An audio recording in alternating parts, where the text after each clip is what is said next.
Ano sinasabi ng Lord? Do not think highly of yourself. Hindi ka ang sentro ng mundo. Yan ang sinasabi ng Diyos. Hindi ka individualistic. Hindi lang sarili ang iniisip natin. Sabi niya, we ought to think based on the grace given to us by God that we are all part of one body. Kasi yung utak natin ganito, wala akong pakialam sa kanila. Basta ako lang to.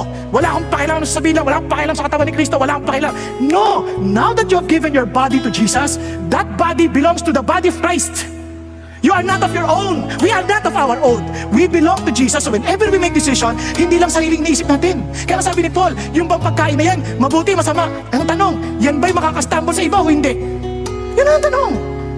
Ano nakuha natin? Kasi nga katawan na tayo eh. We are not to hurt each other. We belong into one body. Kaya wala nang inggitan. Hindi na ito kompetisyon. Oy, mas magaling ako sa kanya. Hindi ganoon. Ang utak natin, hindi. I belong to the body. We are here to serve one another. Hindi na yung sarili ko iniisip. Yun ang utak. I know how to submit to one another because I belong into one body. That's the grace of God.